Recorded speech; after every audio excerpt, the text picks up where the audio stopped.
Have us all on the screen. Okay, we are live.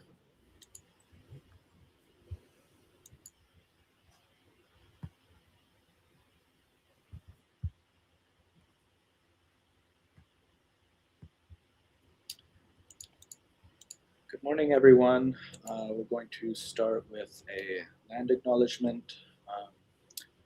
My university is located on the occupied territories of the Remeto Shaloni and the coastal Miwok, who, along with the Southern Pomo, are organized as the Federated Indians of Breton Rancheria, fully committed to the right of land back and the exercise of right of return for all indigenous and displaced people. The United States is enabling and directly involved in the ongoing genocide of the Palestinian people, many other people past and present, just as our land acknowledgement reminds us that we conduct universities business on the basis of genocidal dispossession in Turtle Island, complicity and with another on the land of Palestine. It's also an urgent reminder that it is not too late for us to stand against the genocide in Palestine and anywhere in the world. We're also asking everyone to join us for a moment of silence to honor and pay condolences to the people of Iran and the families of the at least 165 elementary school girls of the Shajara Tayyabe School in Mina, Iran, and the family of the martyr Ali Husseini Khomeini. Uh, we also honor all the martyrs who have fallen in Gaza, the streets of Minneapolis, LA, elsewhere in the United States, Congo, Sudan, Venezuela, South Africa, Lebanon, Puerto Rico, Kashmir, anywhere and everywhere in the world. We honor everybody, we honor a lot, and we also remember the martyrs who have fallen a long time ago, the martyrs who have fallen in our people's struggle, and the martyrs who continue to fall day in and day out.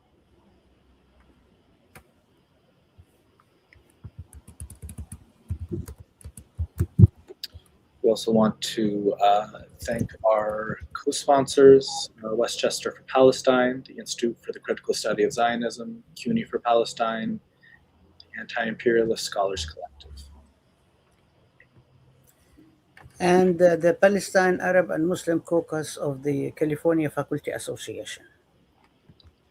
I also want to welcome everybody here again, Ramadan Kareem, also expressing our condolences and تعازينا رحمة الله على كل الشهداء في كل مكان، ونبدأ في إيران وعائلة شهداء المدرسة الشجرة الطيبة في ميناء، وشهداء كل الذين سقطوا في إيران، وعائلة السيد علي حسيني خامئني والجميع في إيران، والشهداء في غزة وفي مينيابوليس وفي الولايات المتحدة والكونغو والسودان وفنزويلا، جنوب أفريقيا، وطبعا في لبنان، بورتوريكو وكشمير، وفي أي مكان كان في العالم.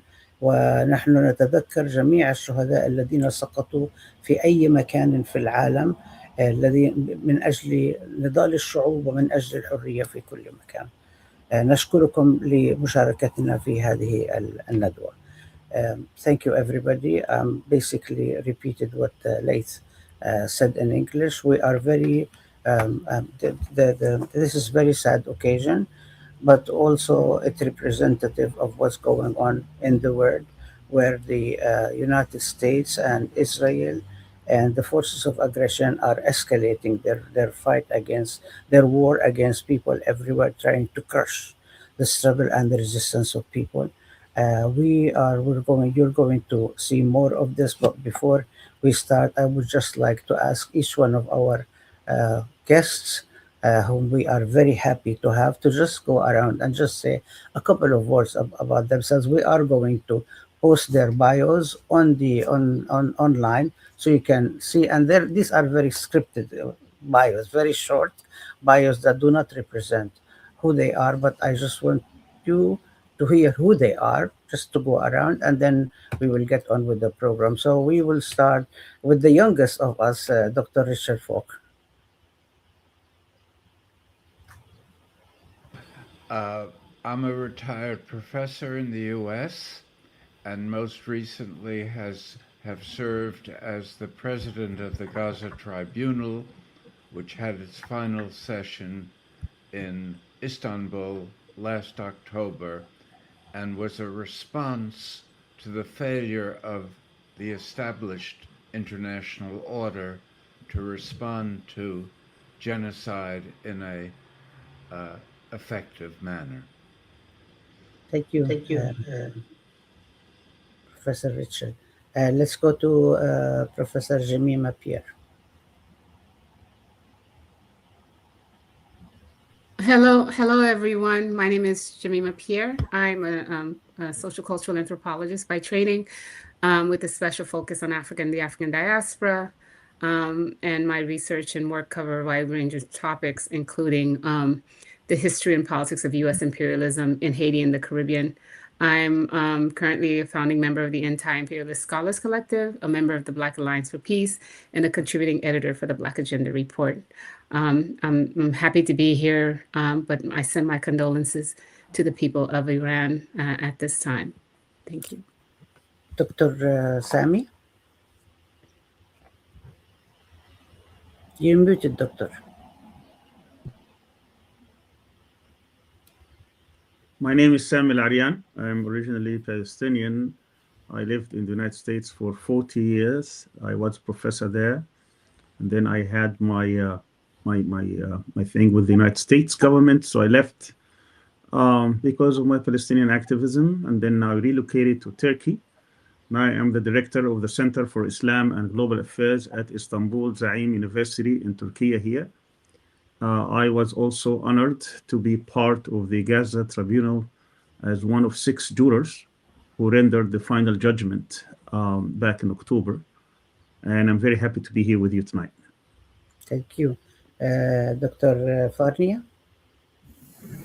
Hello, my name is Navid Farnia. I'm an assistant professor in African American Studies at Wayne State University in Detroit. My research is broadly on the relationship between racial oppression in the United States and U.S. imperialism. And like Dr. Pierre, I'm also a co-founder of the Anti-Imperialist Scholars Collective. Happy to be here, and thank you for the invitation, Rabab. Thank you all for joining with us. Laith, can you also identify yourself? Laith is behind the cameras and the sound and the organizing with me of this open classroom. Hi, everyone. My name is Laith Galoom. I'm a doctoral student at the University of Minnesota, Gender and Sexuality Studies. I write about queer Iranian diaspora in the United States. And joining us from Minneapolis. Yes. Another terrain of engagement. I'm welcoming you all. My name is Rabab Abdel Hadi. I am the director and senior scholar of the Arab and Muslim Ethnicity and Diaspora Studies at San Francisco State University, and I'm the co-chair of the Palestine Arab and Muslim Caucus of the California Faculty Association, the Union of Faculty at California State University, the largest public university system, which unfortunately is slowly becoming privatized. And I'm also founding collective of the Institute for the Critical Study of Zionism, and founding and editorial member of the Islamophobia Studies Journal and of the International Islamophobia Research Association, and several other organizations. It will be on my bio as it goes along. Very happy to have you here. Thank you for joining us at this very urgent and critical time. We will discuss more about it. Just to identify the context, that this is the second of Ramadaniyat open studies classrooms, open classrooms. We created these open classrooms after San Francisco State University decided to cancel my class on Islamophobia. This is not the first class that San Francisco State has decided to cancel. They've canceled already 3 times my class on Palestine.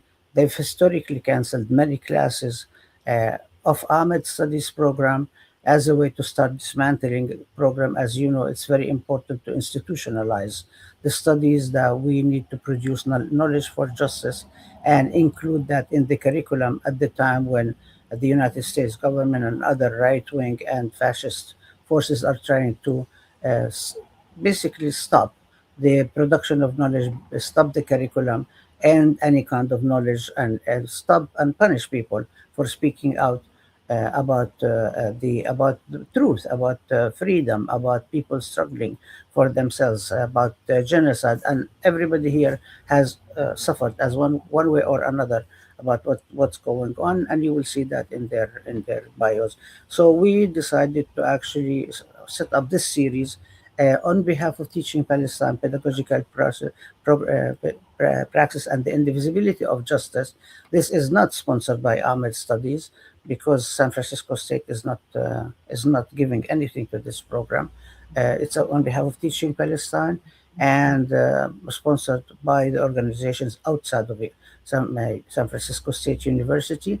And it's Ramadaniyat. We had a panel last week on Islamophobia, ICE, enemy alien, of which Dr. Larian would be one, and ICE and what's going on, and including the young woman Liqa Kurdiya and her campaign. And next Monday we will be having a third one with several other guests, talking also extending the discussion around the war on Iran and the struggle of the people around the world. And so this is what's going on, and why we're having this. Don't want to take more time about that. You will read more about it. But for now, I would like us to get into what we're going to do today. We're going to have basically a conversation with our esteemed guests because they have so much to offer, and we will be discussing what's going on, what's happening what's the root of this current war. We're going to talk about a brief history, the recent developments, what does Israel and the United States want out of this, and where are we going, what's happening, and where do we go from here? Basically, what's to be done, because we're always engaging knowledge, learning, pedagogy with activities and action for our communities. Please join, ask any questions you'd like. Please, I learned from some of my colleagues, if you like it, say like on the screen. It's nice. So, and please share. This will be on YouTube. It'll stay on YouTube and Facebook as long as we can keep it. And you can also share it with your students. Our students are watching and joining from different parts of the world. And we would like you to ask and then ask questions and post them, so we would all co-learn with each other, since those people who are oppressing our folks don't seem to learn from history. So we would like to share some history, at least to our community. So we'll start with the first part to talk about what happened, because people say, oh, it just happened last week, it just happened 2 years ago. So we will start with our guests and say, what has happened, what are the roots, what are the roots, what are the historical roots, what are the recent past, what's going on. And let's appropriately start with Dr. Navid Farnia, who is Iranian from Iran, to talk about this with us. And we will go for a short period of time, maybe like with the history, maybe 5 minutes, and then play it by ear. And then so we can all have conversations back and forth and maybe jump off turn and go on and have as exciting as a conversation as possible. So Dr. Farnia, please. Thank you so much, Dr. Abdul Hadi. First of all, I want to, again, as you all have done, offer my condolences to the Iranian nation for the loss of Ayatollah Ali Khamenei, the Iranian nation, but also the larger Shia and larger Muslim world as well. And I also want to specifically offer my condolences to, as you have done, to the Iranian people, those whose families have lost loved ones, including school children and teenagers, volleyball players, and these kinds of things. To answer your question in a brief sense, I'll try to be a few minutes. I'll start nationally, go regionally, and then end globally. On a national level, why Iran? Why now? As you've pointed out, Dr. Abdul Hadi, this Iranian revolution has been long targeted ever since 1979. So this is 47 years in the making. And the reason why is because the revolution itself and everything that happened after the revolution is a reflection of Iranian self-determination and self-reliance and self-sufficiency. So under Ayatollah Khamenei and before him Khomeini, Iran emphasized and pursued a doctrine of self-reliance, the ability to engage in nation building without being able to get substantial support from other countries, right? And this was in large part necessary because Iran has been under siege for most of its post-revolutionary existence. Even if it wanted to participate in the global market, it could not. So during, for example, the 8 Years' War, 1980 to 1988, the war between Iran and Iraq, Iran was receiving, for example, weapons from friendly countries such as Libya, Syria, and the Democratic People's Republic of Korea, North Korea. But rather than just simply deploying all those weapons as soon as they got them, they in fact actually they would take one or two of those weapons in each batch and reverse engineer them to then develop what would become its ballistic missile program, right? So from scratch, essentially, they developed a robust ballistic missile program that is now world-renowned, and we're seeing it play out in practice on a day-to-day basis during this particular war, right? So this is based on the notion of self-reliance and self-sufficiency. The fact that Iran emphasizes education, right? Emphasizes mutual support on the ground, right? And these kinds of things, the sciences and technology, all of this is built on ingenuity and resilience, as a culture and so a society of ingenuity and resilience that, again, was necessitated after the siege, that encirclement of Iran, right? So this is one reason why Iran has been targeted ever since it had its revolution, because it's a reflection of self-determination and sovereignty. Regionally, Iran has been one of the foremost supporters of the Palestinian liberation struggle ever since the revolution, right? It has been a backer, a steadfast backer of the Palestinian resistance, again, for over 40 years now. And beyond that, it has backed regional forces that have opposed U.S. imperialism and opposed the Zionist regime, from the Iraqi resistance against the United States and the U.S. occupation, to the Yemeni resistance against the Saudis and Emiratis, to Hezbollah and Lebanon, all of these opposing Zionist imperialism. And so that is another major reason why the United States and the Zionists felt it necessary to attack Iran, because as long as Iran is there, it will be a challenge and a steadfast resistance against the Zionist regime and against U.S. imperialism in the region. And then finally, I think, and very importantly, I think Iran represents, a new world that is emerging, that the U.S. an old world that is dying, and that of U.S. hegemony, U.S. global hegemony, right? So when the U.S. engaged in this vicious operation in Venezuela in early January, right? This basically in and out operation, there was this sense of imperial hubris that it could do the same thing in Iran, get in, assassinate the supreme leader, get out, offer a ceasefire to Iran, and then all of a sudden it would be over. Because if you think about it, one of the things that the Trump government said at the beginning of this new escalation was that they were going to get in and out in 4 days. After the assassination, they offered the ceasefire. Iran immediately rejected, and immediately after that, the Trump government, Trump himself said, "I can take this war. I can do a long war or a short war. It depends on what we need." And now now the government is saying it's going to take 4 to 5 weeks. This shows that the strategic calculations of the United States were not met. They felt that Iran would capitulate after the assassination, and it has been the complete opposite. Iran has hit bases across the region, has hit the Zionist regime itself, and there is no sort of end in sight. Like, Iran has made it clear that it's not going to come to the negotiating table at this point. And so all of this reflects the steadfastness and the resilience of Iran in the face of imperialism and grotesque violence that it faces. And I can talk more about this, but I'll stop here for now. Thank you, Dr.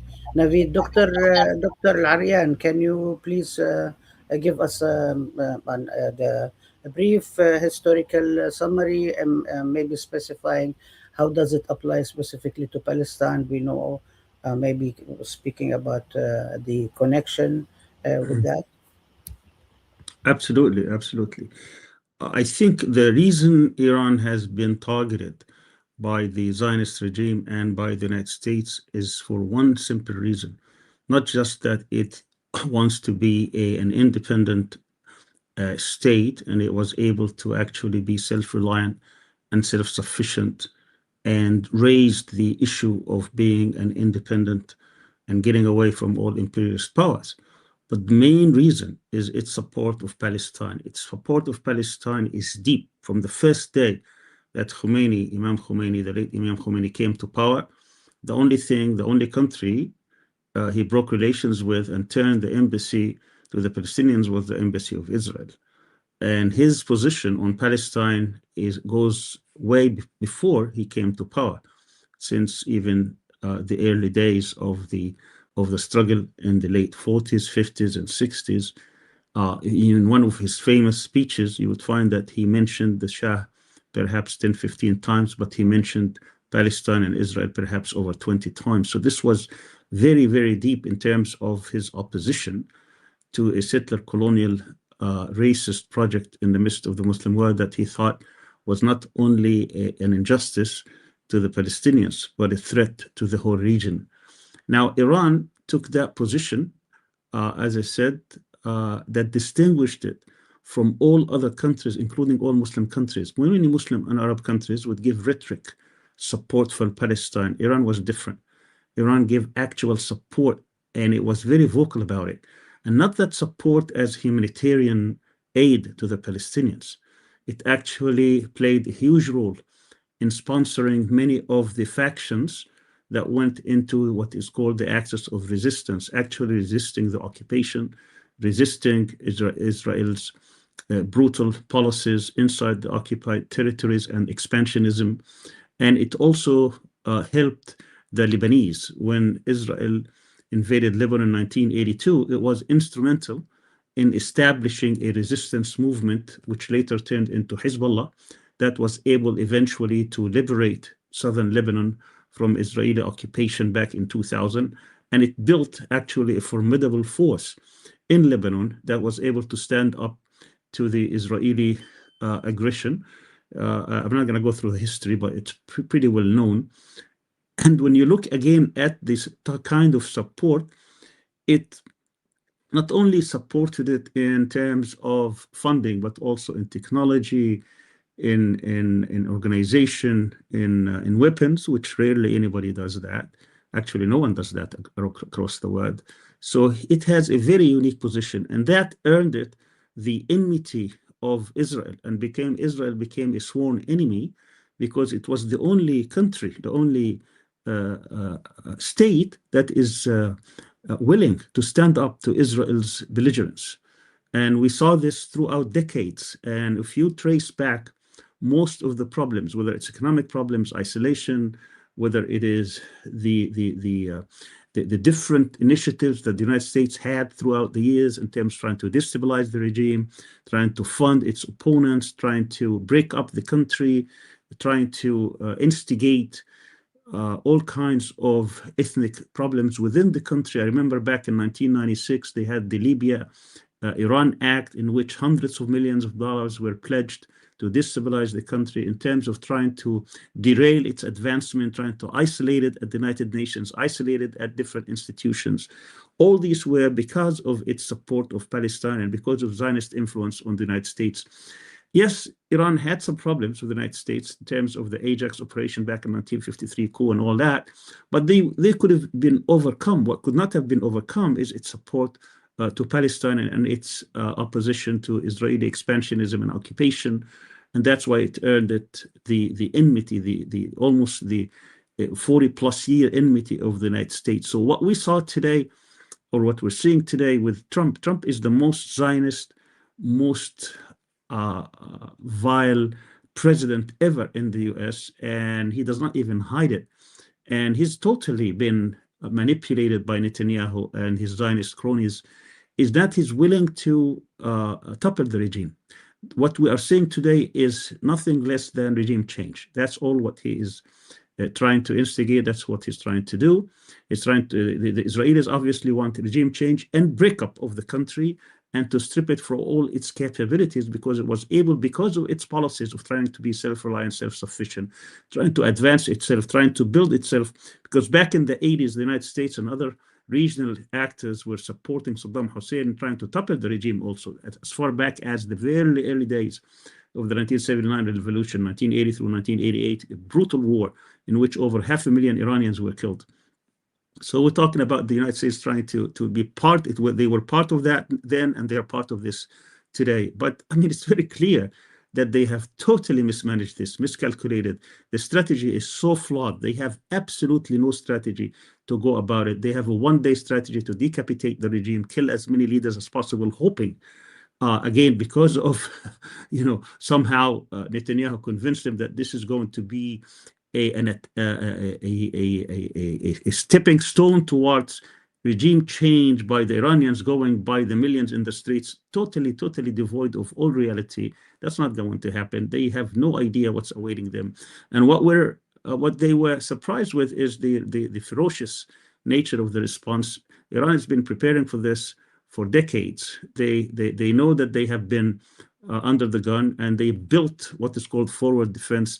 They built an axis of resistance. Yes, they took a beating, but they're not that. They may be down, but they're not out. They are regrouping. They are trying to obviously stand up. Iran right now is the last standing power towards Israeli hegemony. This is about Israeli hegemony. Israel thinks that it has defeated its enemies. I think they are mistaken, but they think they've defeated their enemies and that the last standing one is Iran. And by this, they can have a knockout in which they can establish what they call a new Middle East, a new Israeli hegemony by which they can impose their will. They can go and break up whatever countries, stripping them from all capabilities that could threaten Israel. This whole thing about nuclear weapons, this is all a ruse. This is not true.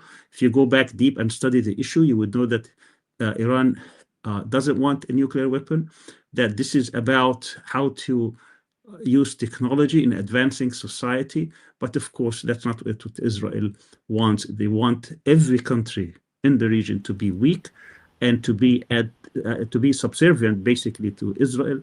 And unfortunately, the United States is playing along with this current president who doesn't know anything about what he's doing. He's totally delusional. He's totally out of it. When you listen to this person, you would think that there is no way that not only that he is not a president, he cannot even be a sane person, let alone to be a person under this tremendous power of an empire in which he is playing with fire, unfortunately. I think eventually people would say, and we can go through this discussion, how flawed this strategy is and how it's going to be to have a blowback like many of the policies that the United States have been implementing in this region now since at least 30 years. Every time they touch this, it blows back in their face, as we've seen in Afghanistan, as we've seen in Iraq, and now as we will see in Iran. Thank you. Thank you, Dr. Sami. I would like to go to maybe Dr. Falk, and maybe you can address, discuss the question of history from your also perspective of having played a very important role in various international fora in the United Nations and in reviewing and also being very familiar with the U.S. Policies and roles, and how do you reflect on what Dr. Navid and Dr. Sami have spoken? Thank you very much. I find very compatible and insightful what has been said by the two earlier speakers. I think it is important in assessing the present situation to recall that it's not even new with the emergence of the Islamic Republic in 1979. The intervention by covert CIA capabilities that restored the Shah of Iran to control over Iran and its oil industry are reminders of a certain kind of pre-Trumpian continuity of American policy. And the Cold War pretext was used in 1953, and it also was struck against economic nationalism by countries in the global South. And I believe that continues to be an important component both of Trump's rather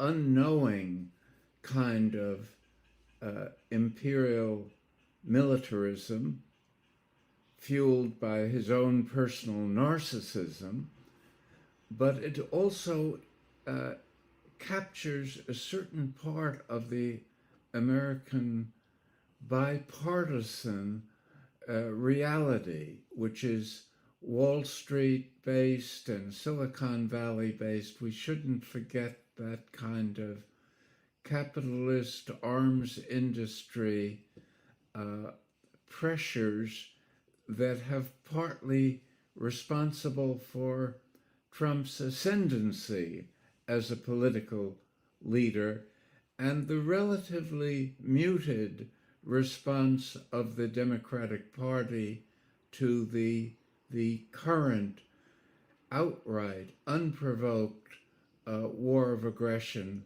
that is unfolding tragically at the present time. I want to say just a word about my own visit to Iran at the last stage of the revolution. I had the opportunity to meet many of the leading personalities that were involved in Iran, but the highlight of my experience was an extended conversation with Ayatollah Khomeini on the last day he was in Paris in exile before returning triumphantly to Iran. And what he said many things that were interesting in retrospect, but the most pronounced preoccupation he had at that time was, would the U.S. repeat what it had done in 1953?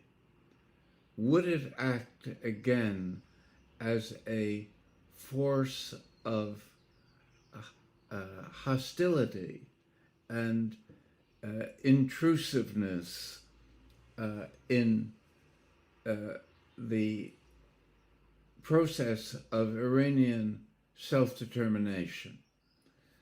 And he indicated that if there was a acceptance of what Iran was doing in its own country, then the possibilities of normalization with the West were certainly possible. That did not contradict what has been said about the deep-seated solidarity with the Palestinian struggle, and that fueled a kind of propagandistic response in the West, particularly Israel and the US, but also in Europe, that this was a viciously anti-Semitic outlook. Khomeini made it very clear, at least in this conversation, that Judaism was a genuine religion, and if the Jewish minority in Iran didn't try to promote Zionist ends, it would be a tragedy, as he put, these are his exact words, it would be a tragedy for us if they left. And a substantial number have left, a substantial number have stayed. But that meeting is, I want to just say a word about a meeting that I also had with a conservative American diplomat who was then the ambassador to Iran, William Sullivan, who had previously been the very militarist diplomat in Laos during the Vietnam War. But what Sullivan conveyed, to my surprise, was that this was a genuine internal revolution that was supported by the overwhelming majority of the Iranian people. And he was frustrated by the influence Brzezinski particularly exercised over the Carter presidency to adopt a posture of hostility toward the outcome in Iran from day zero. And that included exploring the possibilities of a NATO intervention. I have believed since that time that the US made a tragic mistake of the road not taken. It may not have worked out in the interplay between Zionist influence in Washington and US energy objectives in the Middle East, but it may have avoided the kind of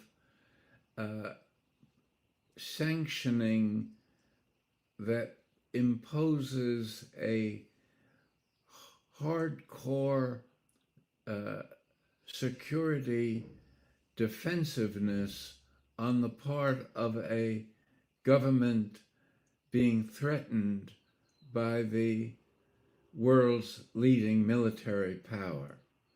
And that has shaped, I think, the history of post-79 during these 46-7 years, and has shown the coercive effects of sanctions on state-society relations in Iran, a grotesque interference with the ideas fundamental to world order of self-determination and territorial sovereignty.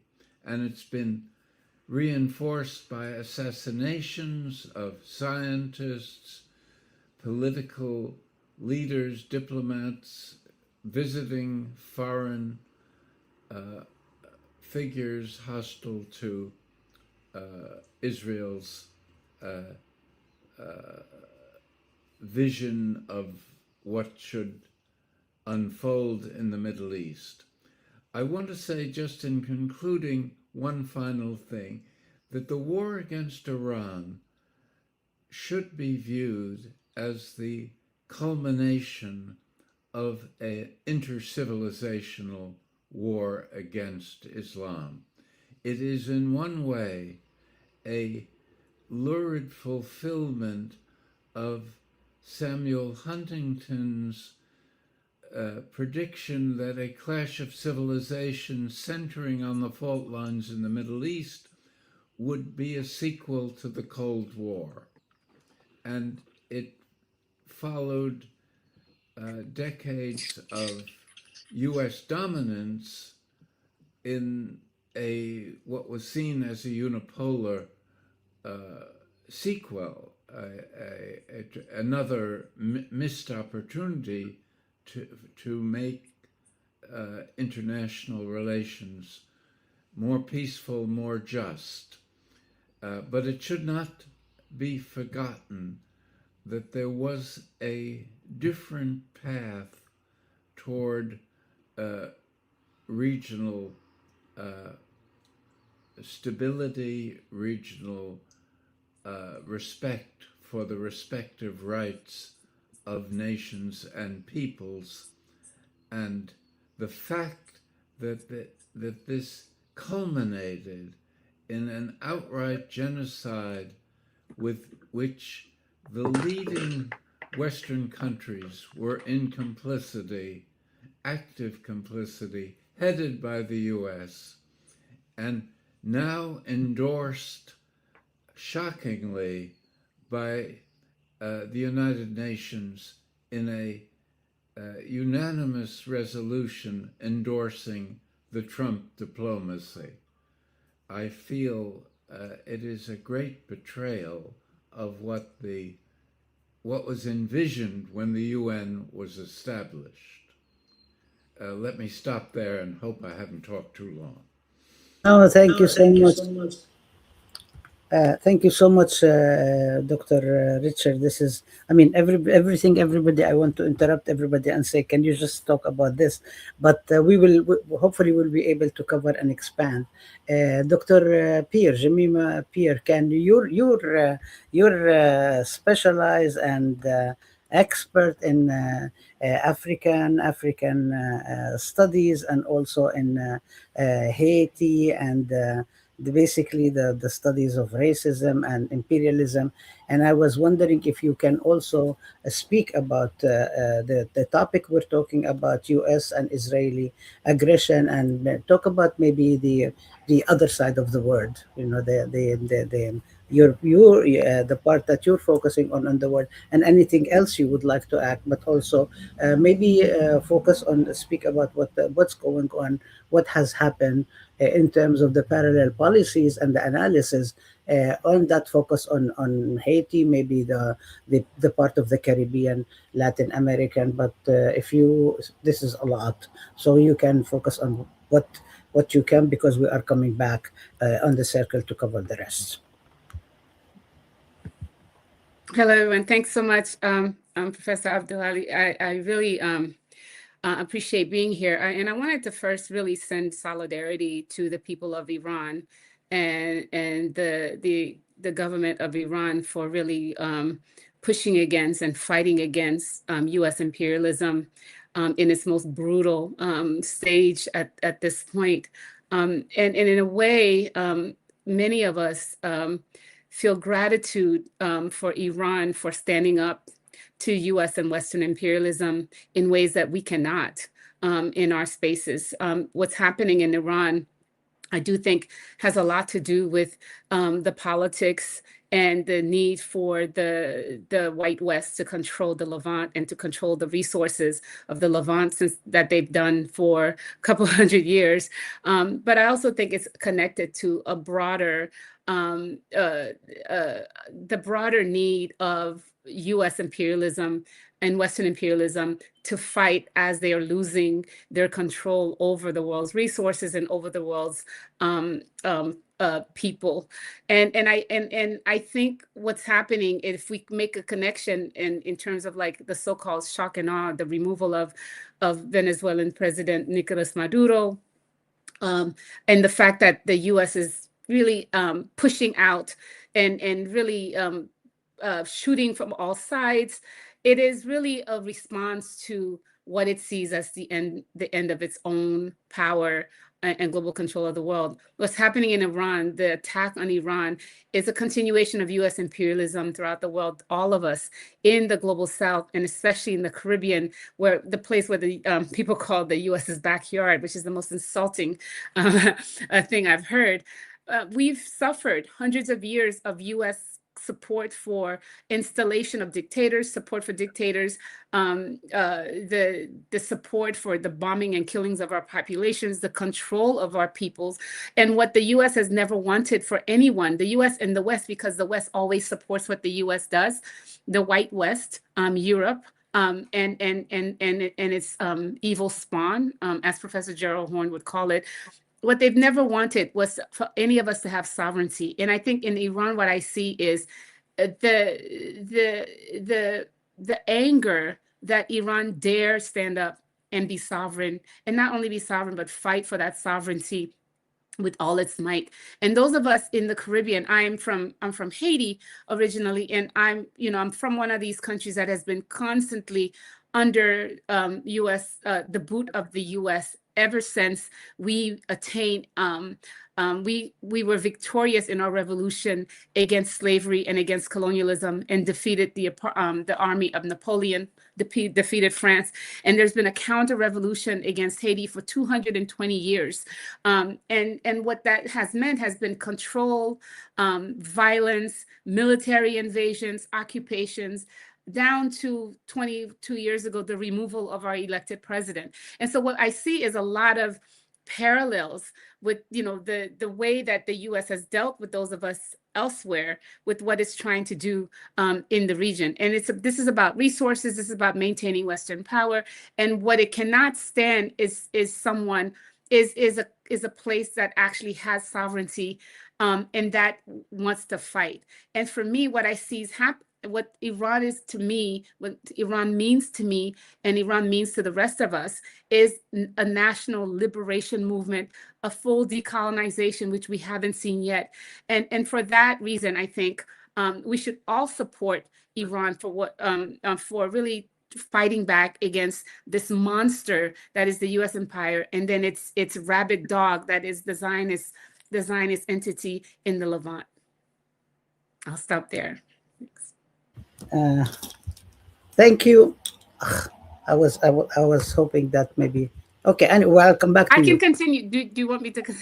I just wanted to give people time. Yeah. Yeah. No, it's. I mean, I'll start with you, or maybe go back to other people. I just wanted to also kind of highlight some of the things that you said. Not everything that you all said. This is a lot, but I just wanted to highlight and maybe point to other things that maybe we can go back and converse around them, and then move on to other things. One is that I think the history. I think the periods that maybe at least in the 20th century, but maybe going back to the ways in which also one of the things the US and Israel are very much regimes of settler colonialism. So in this sense, there is also ideological and foundational similarities in attempting to genocide the indigenous people and erase them from existence, but also trying to find quote unquote religious reasons to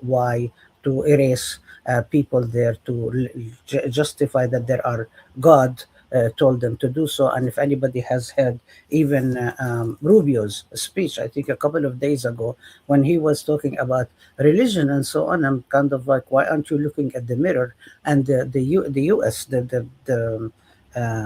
I was thinking ministers, but that's in Arabic. All the secretaries of the Trump government, who are they? What do they do? What are they arguing? And the role of the Christian Zionism and the Christian white supremacists in the policies and the rule of what's going on. But also, it is not just religious, i.e., ideological, but also in the ways in which there is very much economical interest in it, and the whole question of oil, also in Venezuela. None of it is evacuated of these elements, but the intervention and going through the history. And I think it was both Dr. Farnia and Dr. Ariane spoke about the 50s, but the 50s also, we can even think about what happened in different parts of the world, in Latin America, what happens in the Arab world, where there were Mossadegh in Iran, but also several places in the Arab world, the intervention in Lebanon against the the tobacco workers strikes, the intervention with the Marines in Lebanon, the intervention in Iran. Definitely, the Shah intervened in the 70s along with Israel to crush the revolutions in the Gulf, in Oman, in Bahrain, in multiple places. It was Israel and the Iran very much with the CIA, and in Jordan, in when the Nabulsi government was elected, and so on and so forth everywhere else. And also there is the similarities when Nasser nationalized the Suez Canal for Egypt, the regime of Nasser. This was also very upsetting for the United States when the Iranian Revolution nationalized the oil, and also what happened with Venezuela. I mean, everywhere you go, we're just mentioning these three examples, but anywhere else you talk about people taking control over their own resources and trying to eliminate the legacies of colonialism, including the resources, including the land, including get rid of quote unquote post colonial remnants, and so on and so forth. The colonialism never gives up. Colonialism always tries, especially as you said, Dr. Pierre. And I would like us to talk a little bit about what does when we talk about European colonialism, what is it that we're talking about? What's the content of that? Why do we say that? Are we talking about a color? Are we what is it that we're talking about? And so they always try to fight back. So that's one thing, to take it back and not allow that. What does this really mean? And we've been talking a lot this past year with the history and the 100th birthday. Context for the public on The hundredth a year of Fanon, but we also talked at the 100th birthday of Malcolm X, which Dr. Aryan has also been named along with Muhammad Ali and Malcolm X as one of three Muslims. We're talking about this past was Patrice Lumumba. Also, we'll talk about in terms of the resistance movements of the region as well, that have been defying and actually the colonialism, imperialism. It was also the 100th birthday of George Habash that also hasn't been commemorated in the US and so on for fear of political retribution. But also, what when people talk about resisting colonialism and imperialism, what does this really mean in various places? The other thing, the whole question of assassinations, and why is it that the US and Israel are always fond of using the assassinations to get rid of leaders and get rid of what are the purpose of that? What do they do with that? What is it that they do? Because we do know that when leaders get assassinated, there are other people who remain.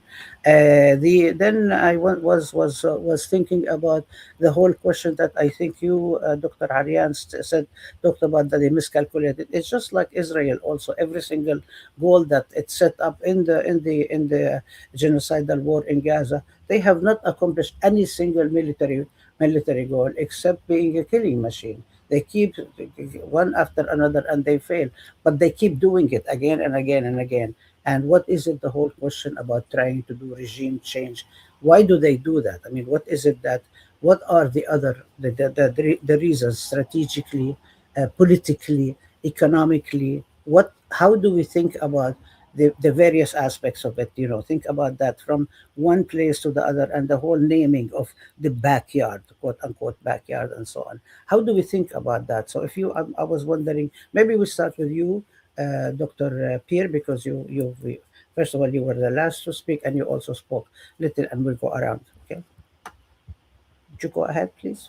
Okay, yeah. So there's a lot to cover here. I do think it's important to point out, to talk about race, because I think we forget that white supremacy was established in the world with the history of European expansion, the colonization of the Americas, and dispossession and genocide of the First Nations, the enslavement of Africans, the governance, classifications, and ordering of people based on presumed racial difference. And I think this is important because when we look at, and the perfect example of the representation of white supremacy is Rubio's speech at the Munich conference, where he received a standing ovation when he was talking about the benefits of Christian civilization and talking about how it is that, European went and colonized the world, and extolling the virtues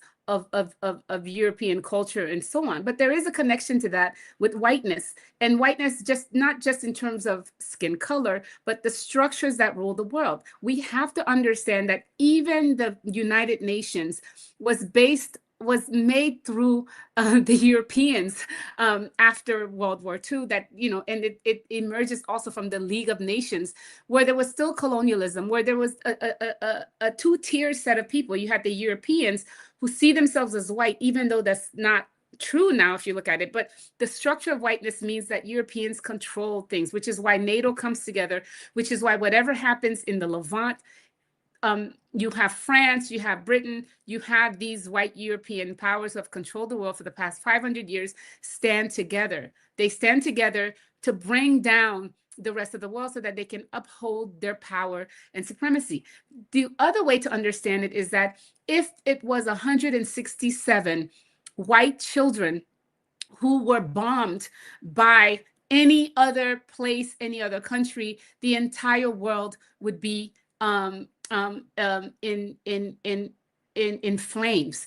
If it was white people who were being killed in Gaza by the thousands and thousands and bombs, children, women, and so on. And so we have to actually be very clear, understand that the West is the white West, and it wants to continue to control that. And the rest of us are seen as less than the third world. And so I think that's an important thing to know, because we are seen as subhuman. And it goes beyond the Israelis calling people goyim. It is about seeing the rest of the world, classifying the rest of the world based on race after the rest of the world was colonized and conquered by the tiny little group in West Asia that call themselves Europeans. And so I think that's important. It's also linked to religion, right? It's linked to the religion, supposedly, Judeo-Christianity, which is made to be the opposite of all other religions, including Islam. So I think we have to, I think it's very important to lay that out and to understand that role in imperialism. And a perfect example, for example, I remember when I was a bit younger, the Iraq War was going to happen when for Europe, the French in particular were completely against the war in Iraq. But you know how they made up? They made up by coming together, US, France, and Canada, and removing Haiti's elected president the next year. So they were able to make up their disagreement over the imperialist control of another country. And this is how the white West works. This is how we have to understand the apparatus of the white West, which controls the media, which controls our education, which controls everything. So I think it's important for us to make that point. And so I'm going to stop there, but I do think thinking about U.S. imperialism, Western imperialism, as something that's just as much about race and white supremacy as it is about control of resources. You cannot separate the two. And I also think we also have to make sure, in saying that, as a settler colonial state, Israel, the Zionist entity, is a white supremacist settler colonial state working on behalf of it, of maintaining the Western order, struggling hard to maintain the white Western order that's been around for 500 years. Yeah.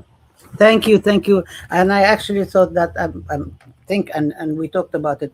We should have a specific teaching on the whole question of the content of colonialism that never forgives. I mean, I don't think colonial power have ever forgiven Haiti of being the first African republic in the Western Hemisphere. I mean, they never ever forgive anybody, and they always try to denigrate, as Dr. Ariane spoke about Huntington's Clash of Civilization, which began about specific, but now it's about the rest of the world and the ways in which colonial historians and so-called other scholars, Orientalists and so on, speak with elitism and racism towards other people of the world, as if other people of the world do not think rationally, do not analyze, do not rationalize what they need to do not organize themselves, and that this very process actually of thinking that we need to be free, we need to strategize how to be free, we need to organize ourselves, we need to move to what we want, and we are not going to stand for being subjugated and being repressed and being colonized all the time. We're not going to stand for it, and we're going to stand up to be free. And we do not accept your definition of us. It's not acceptable, and it's something that it is sort of like, if either consciously or subconsciously. I mean, the right wing defines it and frames it very clearly, and the forces now, the Christian right is very, very clear about it. Christian Zionists are very clear about it. White supremacy is very clear about it. But a lot of it is also subconscious. It is there, but it's not very or it's not out there. So I think these are things that we also need to talk about them and figure out where are they there, and why do they receive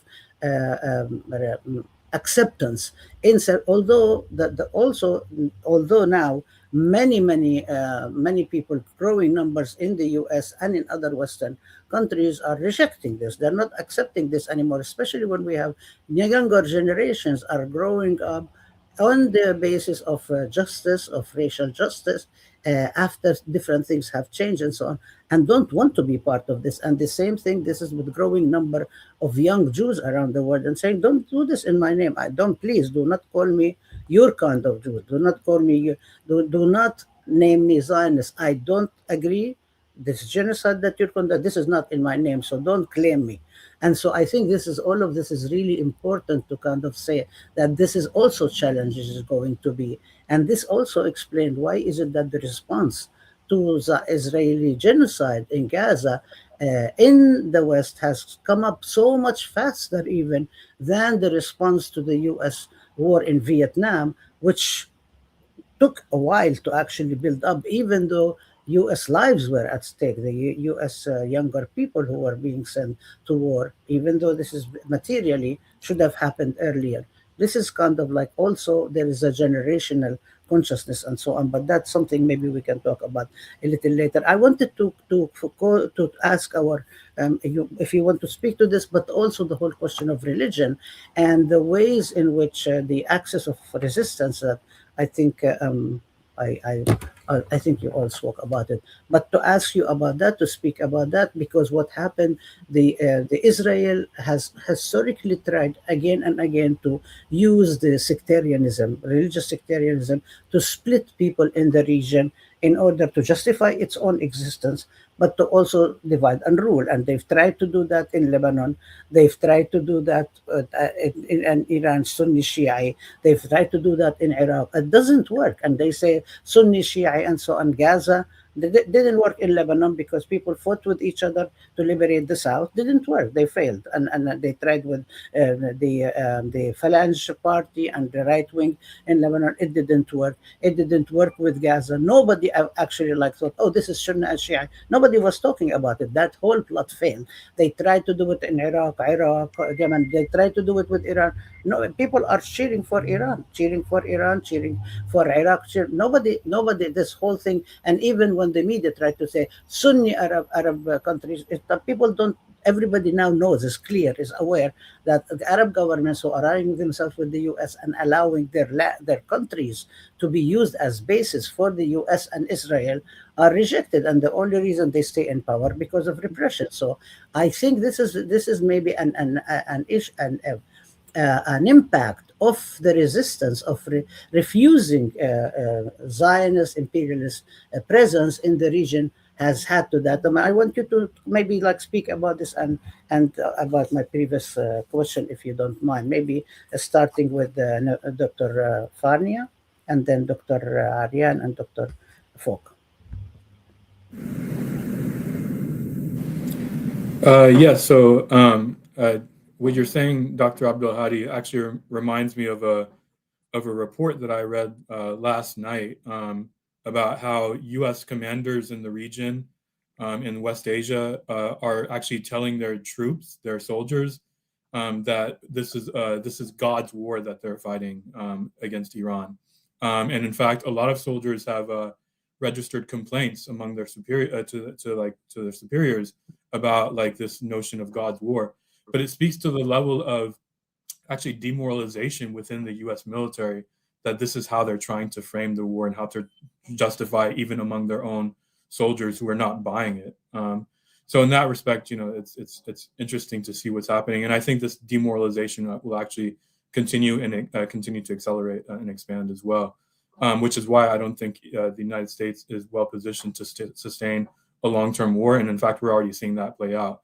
I also just want to say that, like in many respects, in terms of what you're saying, and also with what Dr. Pierre is saying, I actually fundamentally agree with everything Dr. Pierre said, the racial aspects of it, because the religious component is baked into the racial aspect as well, right? So I think Dr. Abdulhadi, you mentioned Fanon, right?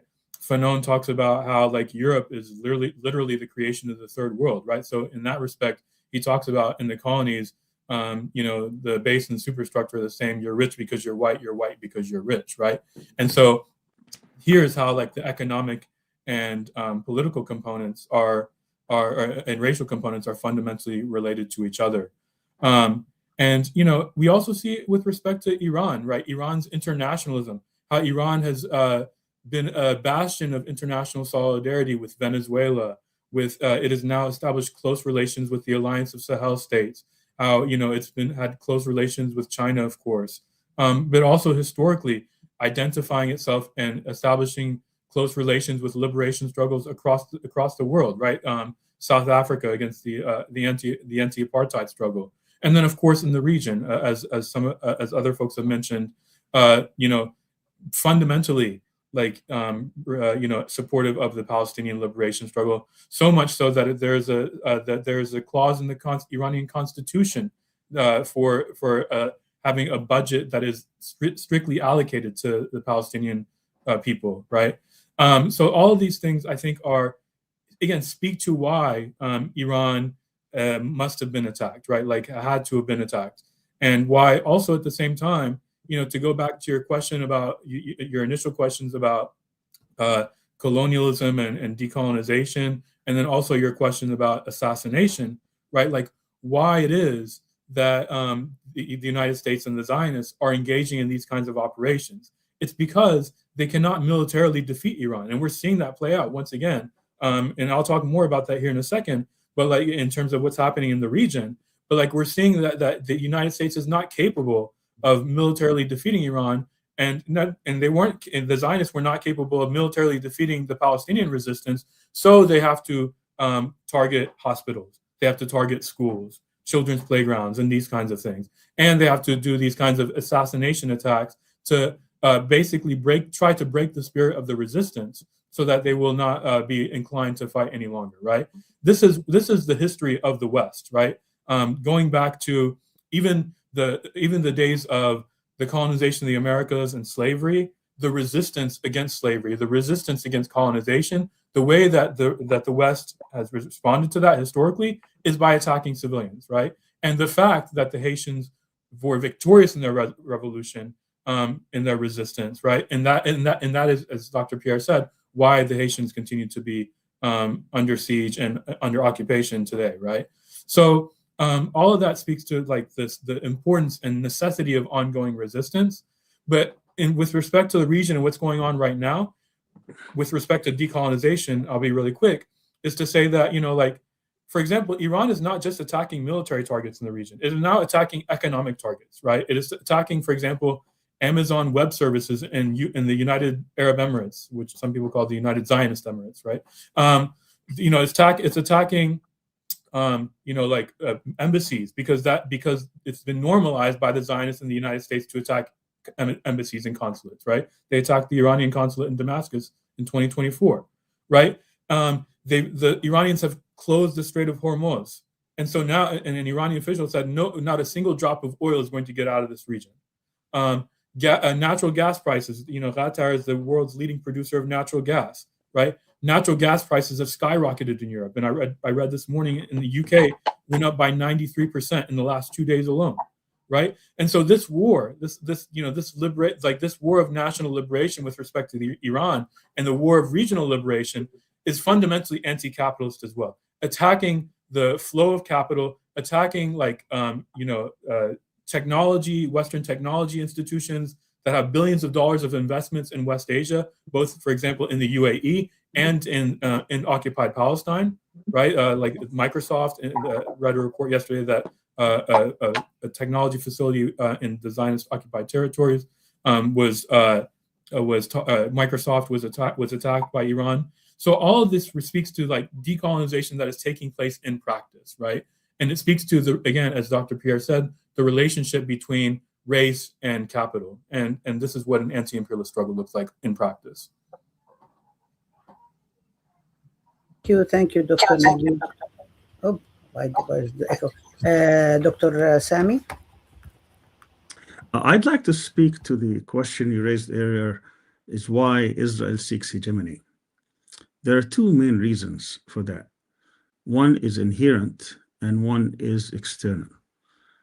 The Zionist movement was established towards the end of the 19th century by Jewish diaspora, mainly from Eastern Europe, but of course after that became a worldwide global movement in order to escape European racism because of the history of the racist policies and racist practices and behavior that Jewish communities, particularly European, those who lived in Christian societies, were facing. And they thought they're going to be emancipated, with the Age of Enlightenment and all that. And they discovered to their horror that this is not happening. And therefore, they decided that they're going to establish a Zionist state. And of course, they were wondering where it would be. Eventually, they settled on Palestine. The problem is that Palestine already had its own people. So their solution was, we're going to go there and have ethnic cleansing, extermination, in order that we can settle it. So it's a settler colonial movement.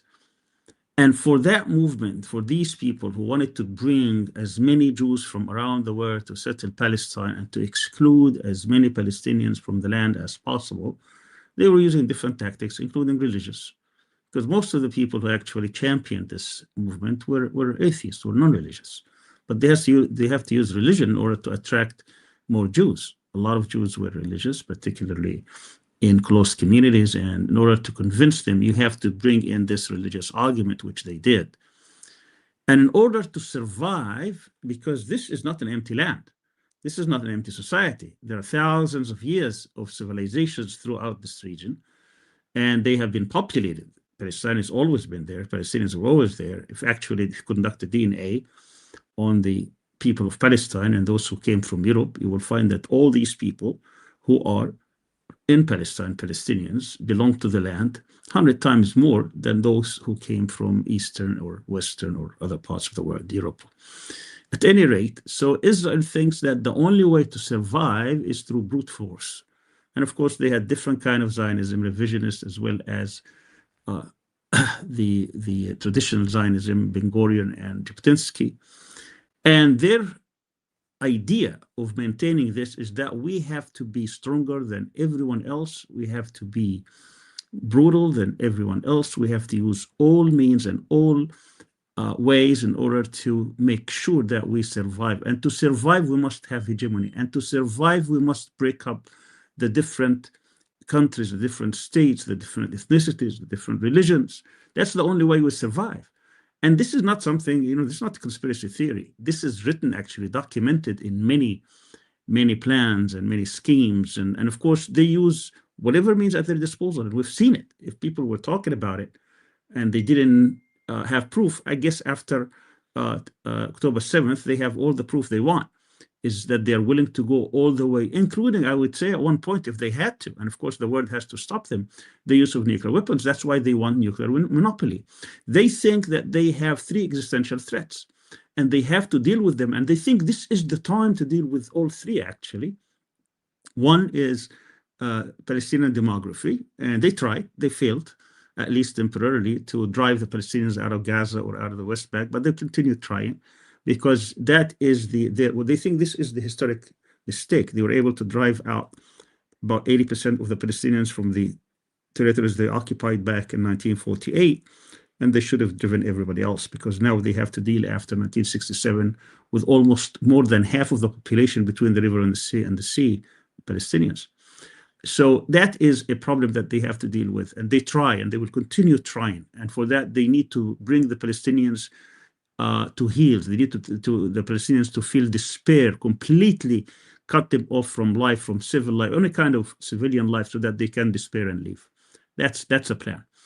And then you have the problem with nuclear monopoly, because they think because they have nuclear monopoly, anyone else who may have it, they will restrict that use. So they will feel completely invincible, even at the time where they are completely isolated and completely their back to the wall. They can always use that weapon, and no one's going to hold them responsible. We've seen that in action in the past couple of years. So that's why they go after Iran big time, in addition to its support for Palestine, because it wants to develop nuclear energy, not nuclear weapons, but they don't distinguish between these two. So they have to deny everyone in the region any source of power. So if you're going to unite politically, they have to start to stand up, because that could mean that you're empowering yourself. If you have to prosper economically, they have to stand up to you and to make sure that you'll always be backward. If you're going to advance scientifically, they're going to after you and after your scientists, because they feel threatened. With every source of power, they feel threatened, and that the only way they can have security and safety in their mind is to make sure that everybody is weak, is fragmented, is exhausted, is unable to stand on their feet, that they will go after them. So throughout the history of the struggle, they go after Nasser, even though he's secularist. If he wants to unite with Syria, they go make sure that unity between Egypt and Syria will be broken, and they go after him. If Syria gets rid of its dictator somehow, he's going to go after them to make sure they are stripped of any capability, even at smaller ones. If you have any kind of like Iraq, territorial integrity, he's going to go after to make sure the Kurds could be split from Iraqis, so that you can have three communities, not one. They established a unit within the Mossad and within the Foreign Ministry of Israel in 1957, with the aim of breaking up Sudan. Sudan got its independence on January 1st, 1956. By 1957, they have a unit that was dedicated to the breakup of Sudan. Just imagine Sudan, which is hundreds of miles away from Palestine. And when South Sudan actually declared independence in 2010, its leader visited Israel, and on the tarmac, he says, if there is any person who should be credited with our independence, it's this person. And that person was the Mossad station chief in Juba for many, many years. So they are dedicated. They have a plan actually called the Oded Yunan plan that was drawn up in 1982, which says how we can break up the Middle East into 43 countries instead of 22, because this is how we can have hegemony. That's the whole notion of hegemony. That's the inherent thing. For us to survive, everybody else has to be weak. Everybody else has to be exhausted. Everyone else has to be fragmented. Everybody else has to be backward. Everyone else has to be authoritarian. That's how we can survive. And then you have the external, that they have tied themselves from the very beginning to Western imperialism. First was the British, very well documented, whether it was in the early days with Herzl, or later on with Weizmann, or later on with Ben-Gurion, or all these leaders, or today with Netanyahu and others. They want to be tied to the strongest or the most powerful state on the globe, so that they can advance their agenda, and with that they can benefit from the power of that. So they are willing to play that role, the role of the dirty cop, the role that who can be enforcer, the role that can be used in order to advance imperialist powers. And therefore, when it was South Africa, apartheid South Africa, they were the number one partner. They actually developed nuclear weapon with them. When you go to every other brutal regime, who sells these people arms, weapons, Pegasus, these intelligence things, you will find them playing this dirty role, because they think with that they can survive. So this is not a threat to the Palestinians. I say, if it wasn't, I would not call it the Palestinian question or the Palestinian problem. I say that the world has an Israeli problem that they need to resolve. And when we say Israeli problem, we point out that this is a problem that everyone should be concerned with, and that they have to actually weigh in. What is the proper way of handling this problem, because the world is not going to be peaceful when you have this problem. When you have 400 million people in this region, and you got 6, 7, 8 million people who want to control them, and they want to make sure that these 400 million people will never have peace of day. They will never be able to advance. They're going to go and ally themselves with the minorities, ally themselves with the fascists, ally themselves with the dictatorships, ally themselves with the most corrupt people in society, make sure that all the minorities will have problems. You will never have peace, because this is how they survive. And that cannot be allowed. This is why they seek hegemony. I said earlier that they have 3 existential threats, just to continue the thought, and then I'll stop. 1 was Palestinian demography. 2 was monopoly of nuclear weapons. And 3 is to make sure that there will never be a conventional war against Israel. And that meant Egypt has to be neutralized. And this is why we had Camp David, because any conventional war without Egypt is fruitless. They can't win. And that's why you will find Egypt is completely absent. Here is a country that is a major country that plays zero influence in the world, zero influence in the region, which has nothing. And that's been going on now since 1979. And they want to make sure this is kept. So that's when you have a phenomenon like the Arab Spring, they will be part and parcel to make sure that the aspirations of the people to be free, to be independent, to have dignity, to change their conditions will always be stunted. And that's why they played a major role to make sure that none of the Arab people, none of the people of the region actually would ever be free. Dr. Sami. Dr. Falk? Yes, there's a lot that's been said, and all of it I feel stimulating and reinforcing this basic solidarity with what the Iranian resistance has attempted and what the Palestinian people have suffered as an ordeal. The one thing I would partly question, partly add to what Sami just very eloquently depicted is that I believe that the Israeli elite or leadership has consistently viewed its realities both from a survival perspective and a prevailing hegemonic perspective, and that they have, with the support and in a way doing the dirty work of the West in the region, they have formed this militarist alliance with the US, and they think that Greater Israel has no real limits. They don't want boundaries. They don't want negotiated compromises. They feel that hegemony is not only a security policy, but it's an imperial expansionist policy that is basically known as Greater Israel. And as the American ambassador Mike Huckabee recently indicated, that includes a large portion of the Arab world. And so it is a very it combines defense and offense with an imperial militarist frame of mind.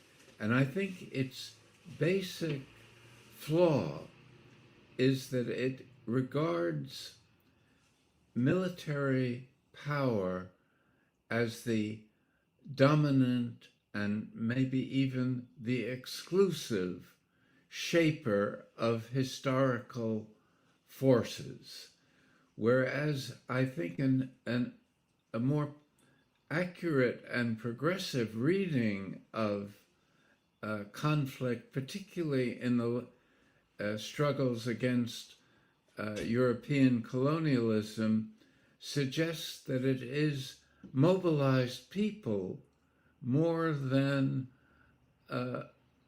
military superiority that basically has brought the historic transformations of the last 80 or so years.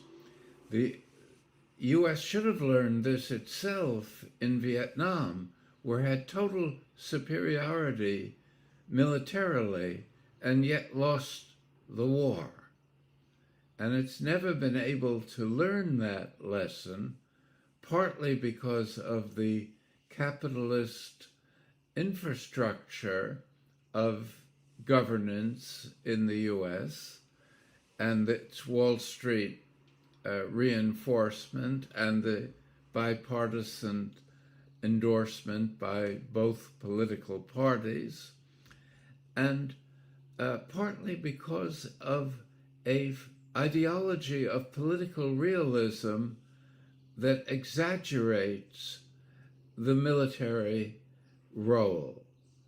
And this exaggeration of the military role is what will eventually, and even now, is beginning to expose the vulnerability of this kind of reliance on the projection of military power, which is hurting the main source of imperial energy in the post-colonial world, which is the U.S., and has created at home an affordability crisis that is a preoccupation of the domestic society that has to be repressed in order to carry on with this false understanding of historical process. The only other thing I would like to say, I'd like to add to what Dr. Pierre said, is that I do think that the fusion of Christianity and whiteism is part of this ideological underpinning of a intercivilizational confrontation with Islam. And it was I who, rather than Sami, who mentioned the relevance of the clash of civilizations.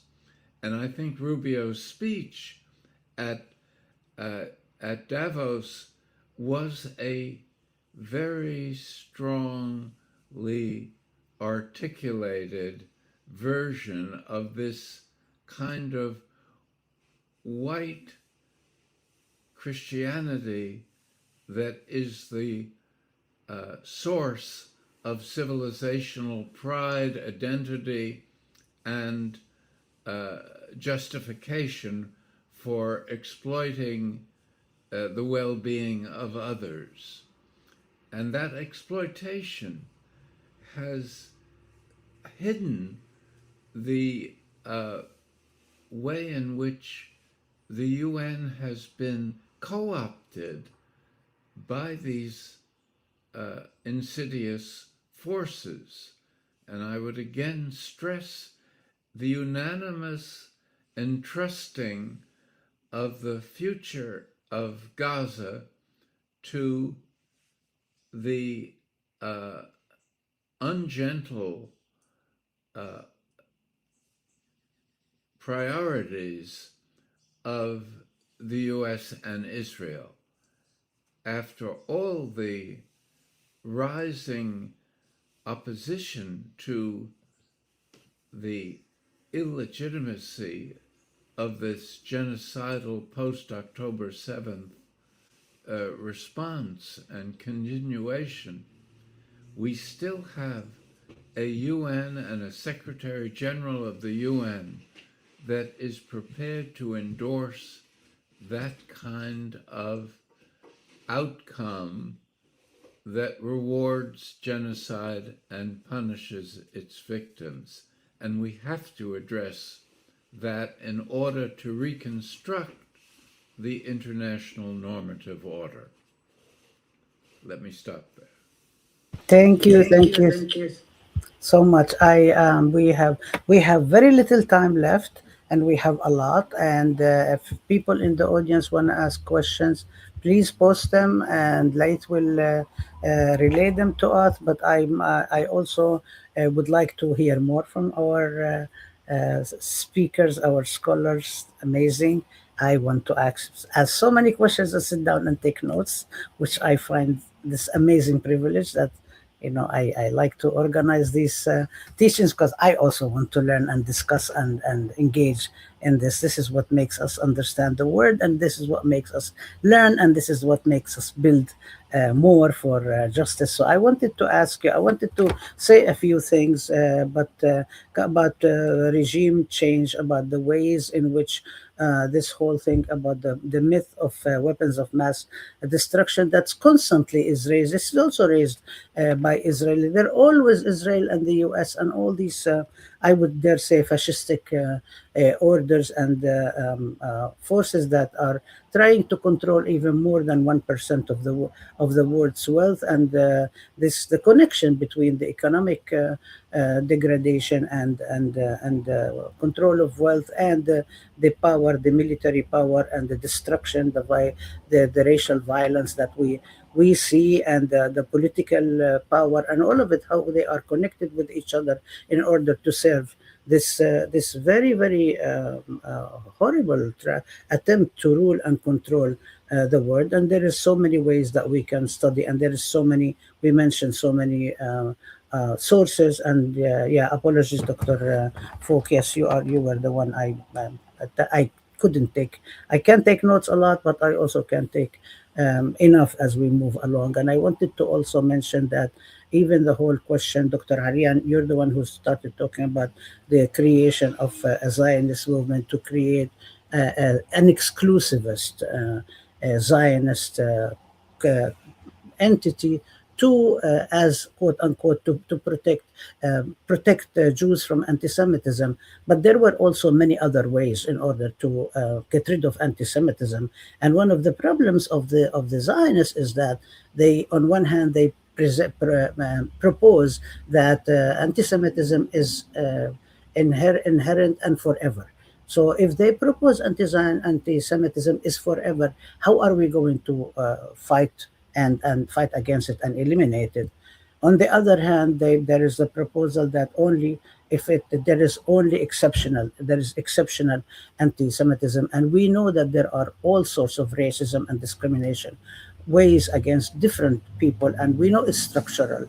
So there were also many recipes, and I will say again, one of my favorite authors, not everything, but a lot of the stuff, Marx and Marxism, that proposed that, and talked about the ways in which to build societies that does not bring up any kind of racism, that it rids of all kinds of racism, and that is when we can get rid of ourselves of anti-Semitism. And this is also similar to teachings of Islam, teachings in all religions, by the way. If we don't pick up the nasty and the aggressive, powerful power and destructive elements. So I think this is one of the things that maybe we need to we haven't talked about because we didn't have time, and to organize and argue against this whole notion of what security is and what safety is, and is the security is to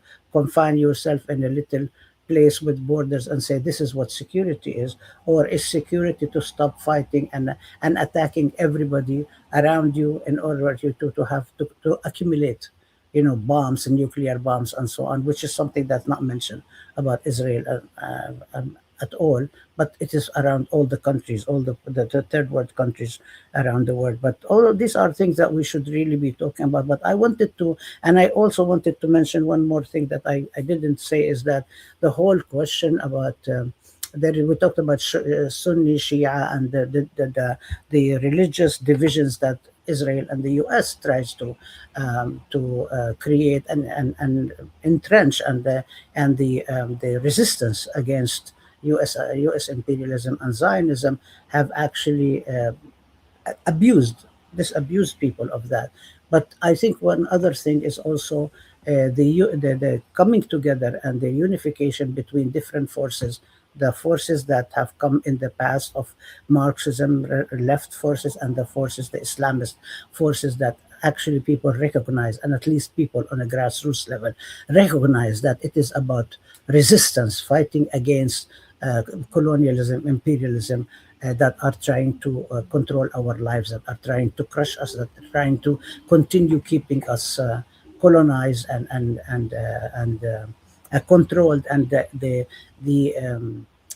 uselessness or the destructive force of actually fighting against these differences. When we see people draw from different ways of thinking about how do we fight against this, and the futility for trying to nitpick on different small points that are actually maybe the function of let's say euro thought, that sit in cafes and argue over issues that are not really useful in the art of resistance, in the art of changing the world of justice. And so I was hoping that maybe you can comment on that, and also discuss, think about, we're all producers of knowledge, we are all scholars, we are all teachers.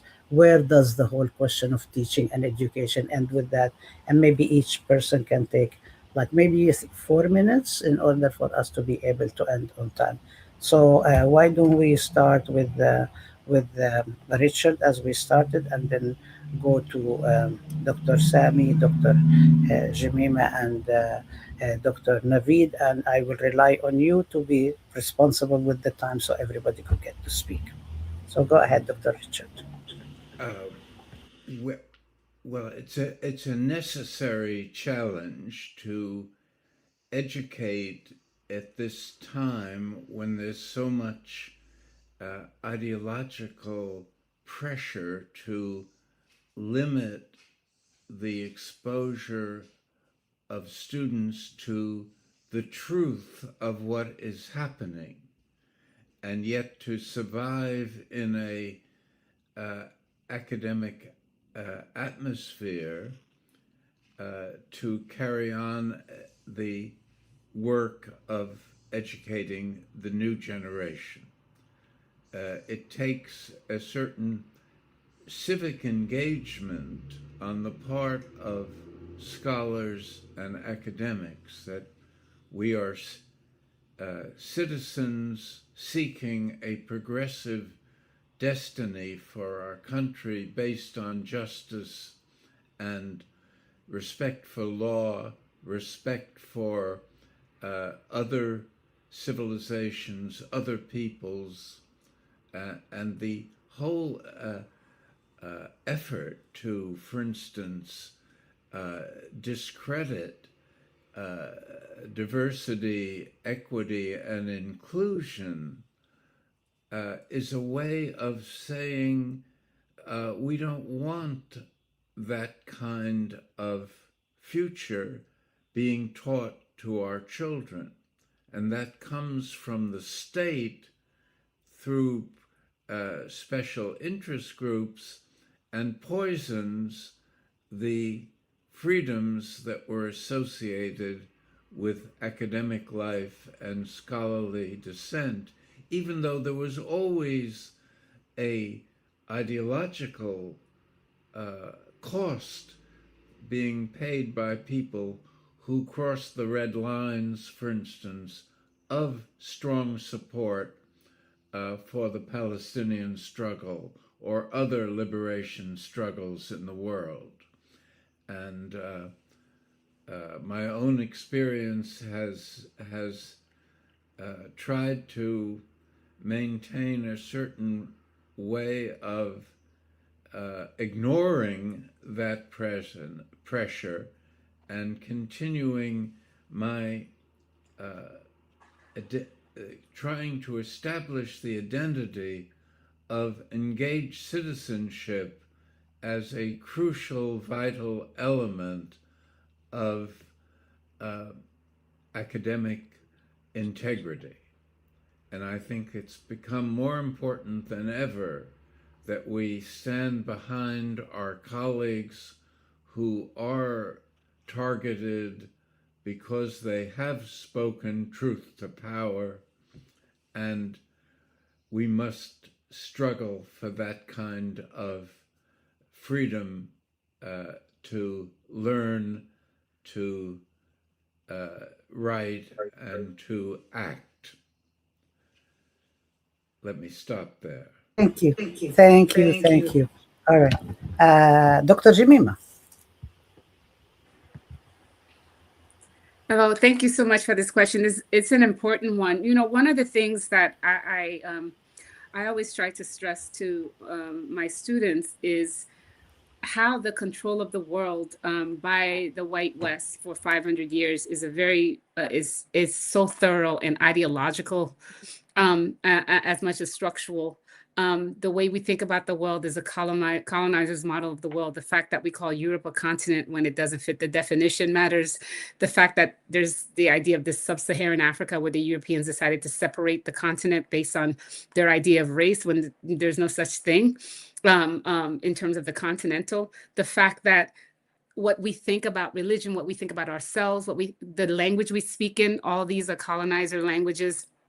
And so we are really been 500 years of being trained in supporting European control and in supporting European white supremacy. We take for granted what we think is the international community, which is really Europe's control of the world, from the UN to the WTO to the World Bank, the IMF.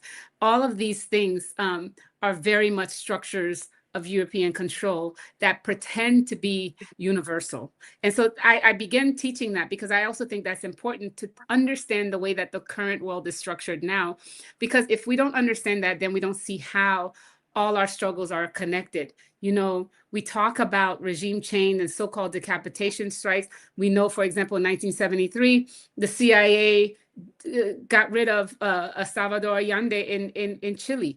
The US has been France is responsible for so many assassinations of African presidents. The US has removed presidents. And so what I do is I try to tell students that we have to understand this history of Western expansion and colonialism. The 500-year history of imperialism, Western imperialism, really shapes how we how we see ourselves and how we see the world.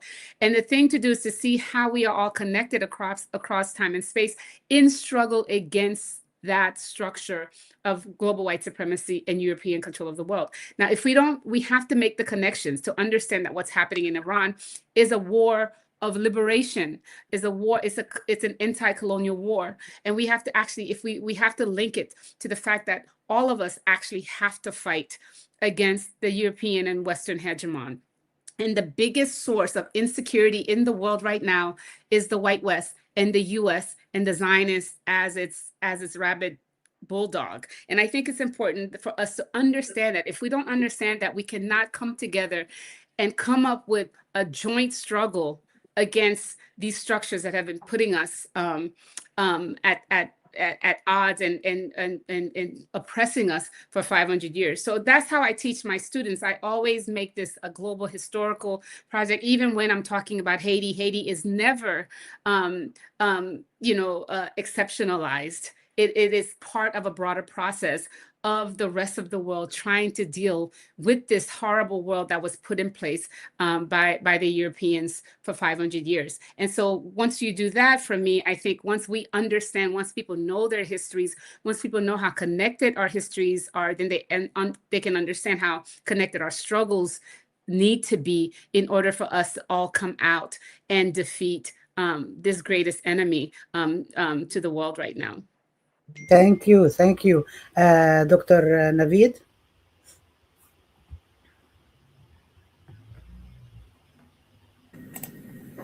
Yeah, so I just want to say a quick thing, Dr. Abdul Hadi, about your point about like nuclear weapons, nuclear sovereignty, and these kinds of things, and to speak to like the racialized nature like of nuclear monopoly, right? So, for example, the apartheid regime in South Africa had nuclear weapons, and it was only when apartheid was going to end and when there was going to be majority rule by a black-led government that they dismantled the nuclear program because they did not want like a black South African government having control of nuclear weapons, right? So again, like the racial contradictions, even when it comes to nuclear sovereignty and these kinds of things, right?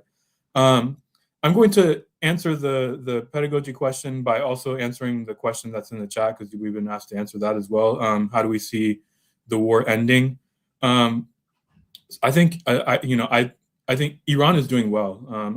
Like Iran, despite all the hits that it's taken, despite the assassinations, despite like the attacks on civilians and civilian infrastructure, the Iranian resistance, and by extension, the regional resistance, the Lebanese resistance, the Iraqi resistance at this point, and I'm sure the Yemeni resistance is going to reactivate again. It's doing well. The U.S. is on its back feet. Like soldiers are trying to leave the region, are trying to evacuate because the bases are under constant attack. There are fewer and fewer air defenses to defend against all these attacks by Iran on the bases. And Iran is also continuing to hit the Zionist entity, depleting the defenses of the Zionist entity as well. And so this is why the United States and the Zionists wanted a short war, because they don't have the defenses and the offensive ammunition to engage in a long-term war. Whereas Iran has stated that it's engaged in a war of attrition, that it's prepared for a long-term war, right? And so, all this to say that I'm actually optimistic about how this war is going to end. I think that it's going to end with a major U.S. withdrawal or retreat, if not totally, a significant retreat from the region. And I think it's bearing out as we speak, right? And all this to say that, to bring up my point that when I teach and even when I give like talks like these, I try to tell people and I try to tell my students, do not despair, right? The resistance is doing well. And so it's on us to emphasize the fact that we have to continue to resist, and that because that's the only way that these kinds of regimes and structures are going to be defeated. An internationalist worldview, as others have pointed out, is fundamentally important to that as well, and connecting local struggles with these global struggles.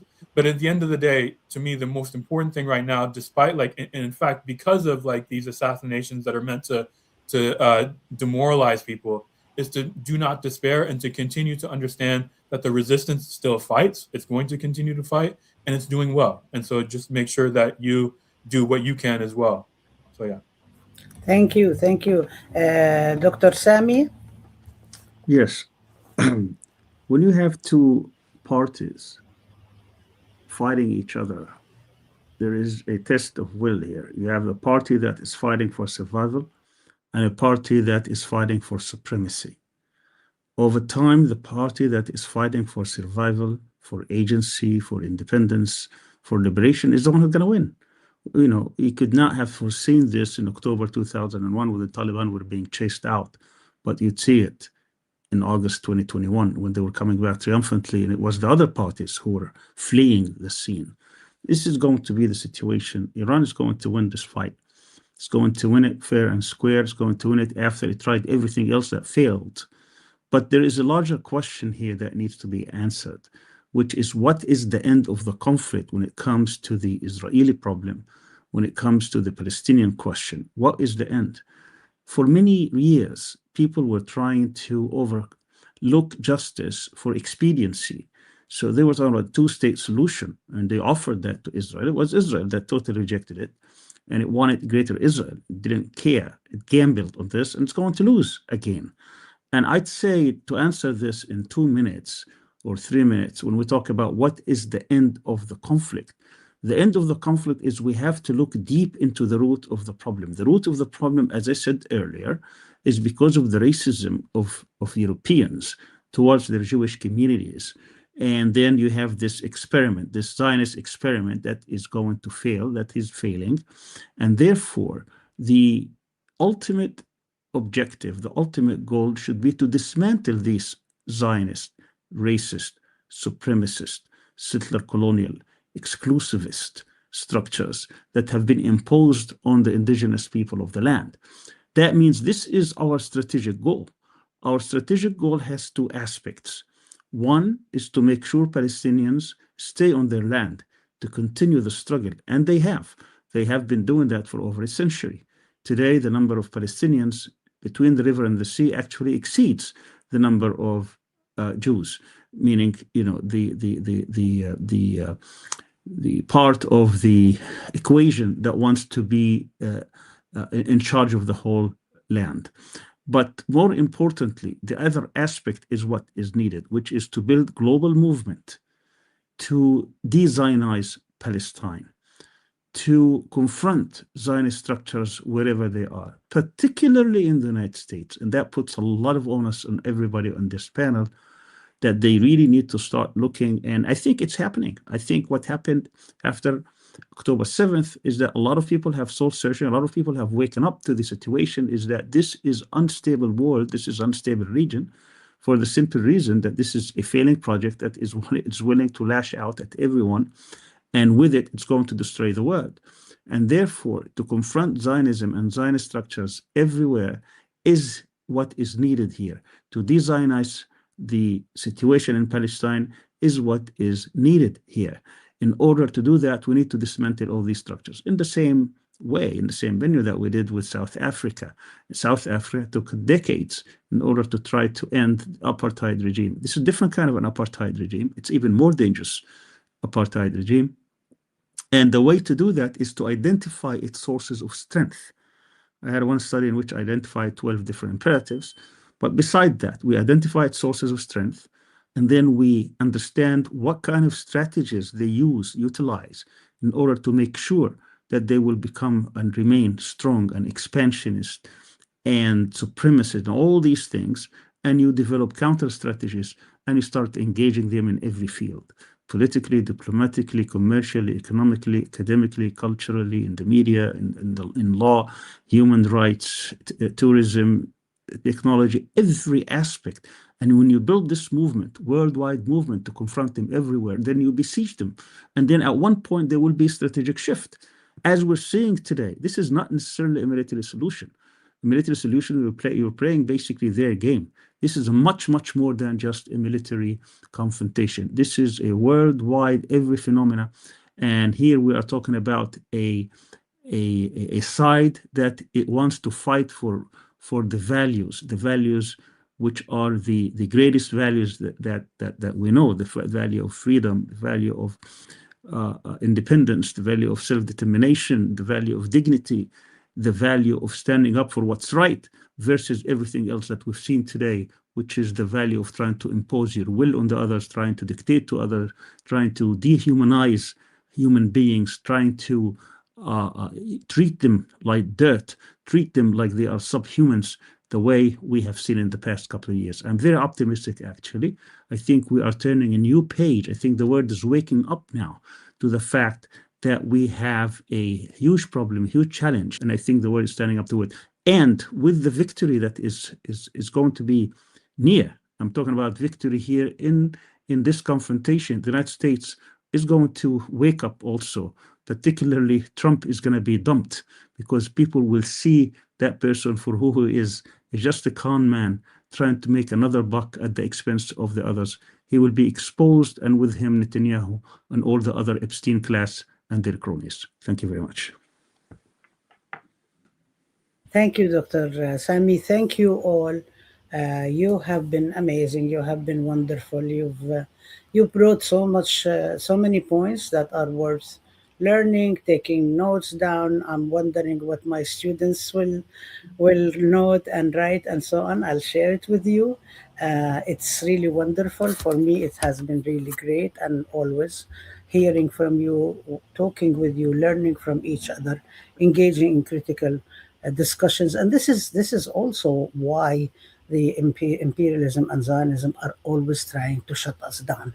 They do not want us to talk with each other. They do not want us to learn from each other. They do not want us to pass on the knowledge, because knowledge is part and parcel of also fighting and resisting and producing knowledge and producing justice and freedom.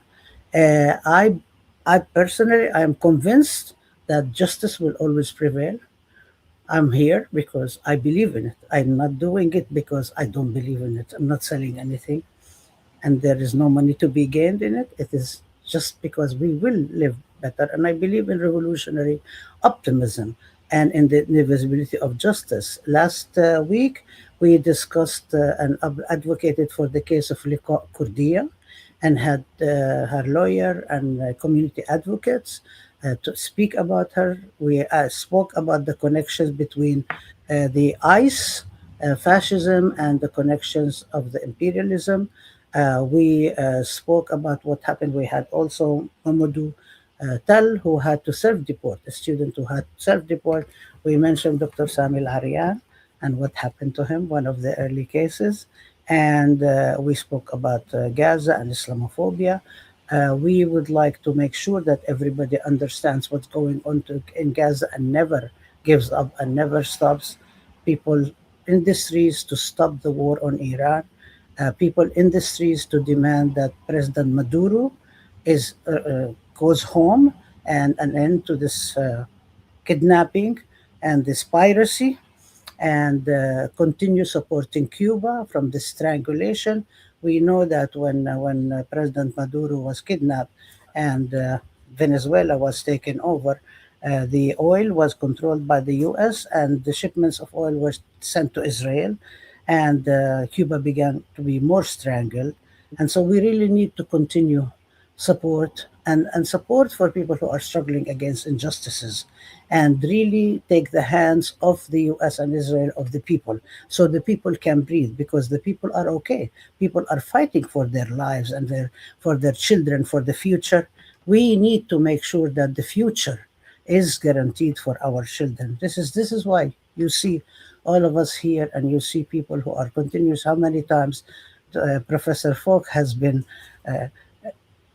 punished at the United Nations even. I mean, this is something that keeps happening and still going and still they are still supporting. I want to also say that next Monday we will have another episode of Ramadaniyat, and we will be discussing, continuing this conversation and building upon it. And this year also the Palestinian movement throughout all agree that the priority for the prisoners, for the Palestinian Lebanese prisoners, there is a very big campaign to have 1 million signatures by April 17th, International Day of Solidarity with Palestinian Prisoners.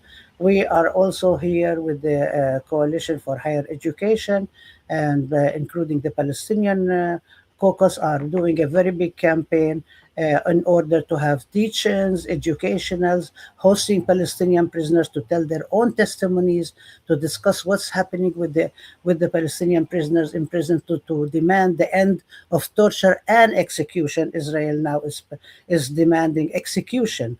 And people are, anybody who is against the death penalty should also understand what's going on in Israel. And it's not only the work of Ben Gvir. This is the work of a whole establishment, because it's been voted upon in the Knesset, the Israeli parliament, for the first reading. We need to stop that.